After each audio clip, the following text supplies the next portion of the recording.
왜냐면 지금 우리가 맡고 있는 시대가 나라에 대한 개념을 바르게 가져야 되는 시대를 저희들이 살고 있기 때문에 계속해서 말씀들이 우리가 하나님의 나라 또한 우리 하나님의 동력자 또 하나님 우리와 함께 하시는 분에 대한 이야기를 지금 계속 하고 있습니다. 오늘은 시작이 아들에 대한 이야기부터 시작합니다. 그래서 여기 두 아들이 나오는데 첫 아들은 이 태도를 한번 보십시오. 아버지를 대한 태도죠. 아버지가 아들한테 얘기합니다. 내랑 같이 포도원에 가서 같이 일을 하자 이랬더니 큰 아들이 뭐라고 얘기하냐면 싫습니다 이렇게 얘기합니다. 그래놓고 생각하니까 내가 아버지한테 좀 심한 것 같아. 그렇게 해서는 안 되는 이야기였어. 그래서 마음을 딱 고쳐먹습니다. 그래서 아버지한테는 안 합니다 했지만 결국은 포도원에 가서 그 일을 하게 됩니다. 네, 둘째 아들이 있었어. 둘째 아들한테 얘기했습니다. 포도원에 가서 같이 일하자 이렇게 얘기했더니 이 아들은 뭐라고 했냐, 그럼요 가고 말고요 가고 말고 했는데 실제로는 대답만 해놓고는 가지 않았어요. 그래서 이 두 아들 가운데 아버지가 하라는 대로 한 사람은 누구냐 이렇게 물으니까 큰 아들입니다. 예수님께서 맞다, 내가 너에게 말한다. 사기꾼과 매춘부들이 너희보다 먼저 하나님 나라에 들어갈 것이다. 요한이 와서 너에게 바른 길을 보여주었다. 너희는 그에게 콧웃음을 쳤고 사기꾼과 매춘부들은 그를 믿었다. 그들의 달라진 삶을 보았으면서도 너희는 도무지 그를 믿고 달라질 생각이 없었다. 이렇게 지금 예수님께서 말씀하고 계십니다. 이거를 우리 신앙생활로 한번 봐볼 만합니다. 어쩌면 우리가 이제 모태신앙, 큰아들에 속하죠. 그리고 어릴 때부터 신앙생활 한 사람들, 이제 몇 대째 신앙생활 한 사람들, 또 옛날에 은혜를 많이 받았던 사람들, 어쩌면 우리가 큰아들에 속할지도 모릅니다. 이게 자녀됨을 먼저 입은 사람들이죠. 지금 하나님의 음성을 굉장히 사람들이 집중합니다. 이제 어디 누구를 만나든지 제가 이렇게 믿는 사람들을 만나면 저는 하나님의 음성을 듣는 법을 알고 싶어요. 그런 얘기 하시는 분들 굉장히 많아요. 근데 저는 하나님의 음성은 달리 다른 데 있지 않다고 생각하고요. 1차적으로 저희들에게 주신 말씀은 성경 말씀입니다. 성경 말씀에 보면 하나님은 우리에게 이 앞으로 되어질 일들과 앞으로 내가 너희들에게 줄 미션들이 너무나도 많이 나와 있습니다. 우리가 무엇을 해야 될 사람들인지, 우리가 어디에 있어야 될 사람들인지, 어떤 음성에 순종해야 되는지가 1차적으로 말씀에 너무 많이 나와 있습니다. 그래서 여기 소장농을 불렀다 이랬습니다. 포도원에 가서 같이 일하자 이렇게 얘기합니다. 아들 보고. 그리고 나중에 소장농도 부릅니다. 아들도 그렇고 소장농도 그렇고 우리가 함께 동력하자, 우리가 함께 동업자가 되자 이렇게 하나님 부르셨어요. 그래서 여기에 일은 단 하나예요. 밭을 가꾸고 그 밭에 곡물들이 나서 그 열매를 얻어서 주님께 드리는 겁니다. 그 주인에게 드리는 거죠. 이 일에 저희들은 부르심을 받았습니다. 근데 이 일 외에는 내가 어떤 일을 하든지 간에 이 일에 관계되지 않는 일은 사실은 그거는 사생활에 불과합니다. 내가 만약에 훌륭한 건축가로서 열심히 공부를 해서 건축가가 됐습니다. 건축가가 됐는데 그거를 사생활로 할 수도 있고요. 그거를 정말 포도원을 가꾸듯이 하나님 나라의 일로도 할 수도 있습니다. 그건 내가 어디에 비전을 가졌느냐로 달라지겠죠. 그리고 그 열매도 달라질 겁니다. 우리가 이제 전도하는 걸 복음 사업이라고 이렇게 얘기를 많이 합니다. 내가 하는 모든 일들이 7대 영역의 모든 일들이 하나님이 하고 계신 그 복음 사업과 별로 연관성이 없다면 그거는 사생활입니다. 사생활. 저는 여러분의 부르심이 사생활로 끝나지 않았으면 좋겠습니다. 우리가 가정생활하는 것도 똑같습니다. 나는 전업주부이기 때문에 나는 좀 복음 사업과 관계없지 않는가? 절대 아닙니다. 그것 또한 우리가 하나님과 동력하는 일을 한다면, 그분의 동력자가 된다면, 동업자가 된다면 그 일 가지고도 우리는 너무나도 많은 영혼을 구원할 수 있다는 거죠. 그 복음 사업에 우리가 핵심이 될 수 있습니다.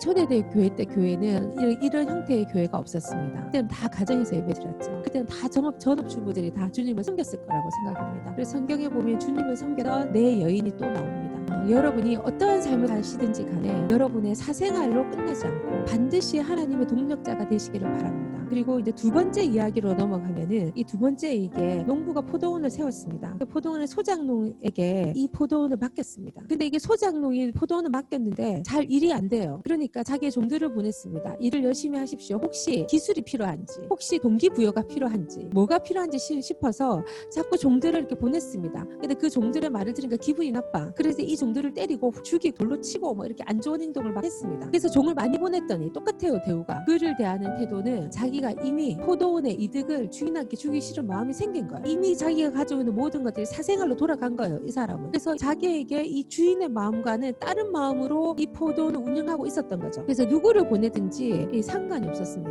그래서 주인이 이래도 안 되고 저래도 속수무책이라 안 되는 거예요. 그래가지고 종을 보내서 그러는가 보다. 내 아들을 보내면 나를 보는 듯이 하겠지. 이렇게 해서 자기의 자녀를 보내게 됩니다. 그 자녀를 보냈더니 세상에 어떤 일이 보내졌냐. 아이고 마침 잘 됐네. 내가 주인의 돈을 강탈하고 싶었는데 그건 할 수 없고 상속자가 왔으니 상속자를 없애버리면 이건 우리 것이 되겠네. 그래서 그 상속자를 죽이고자 하는 거예요. 이게 지금 여러분의 사생활과 여러분이 함께 하시는 그 동력하는 그런 하나님과 일을 잘 대입해 보시길 바랍니다. 나는 정말 하나님의 동력자라고 생각하고 나는 하나님과 함께 간다고 생각했는데 혹시 나에게 이런 소장농의 마음이 없는지를 한번 체크해 봐야 됩니다. 그래서 그 아들을 잡아서 밖으로 쫓아내고 죽여버린 거예요. 세상에 아웃시켜버린 거죠. 네, 죽여버렸어요. 근데 포도원 주인이 먼 길에서 돌아오면 이 소장농들에게 어떻게 할 것 같으냐 하고 주님이 묻습니다. 그랬더니 뭐라고 하냐면 그 못된 일당을 죽일 것입니다. 죽여 마땅한 자들입니다. 그리고 포도원은 제때의 수익을 바칠 만한 소장농들한테 맡길 것입니다. 이렇게 자기들이 처방을 내려줍니다. 우리는 다른 사람들이 어떤 일을 저질렀을 때는 이런 일을 우리도 이야기할 수 있습니다.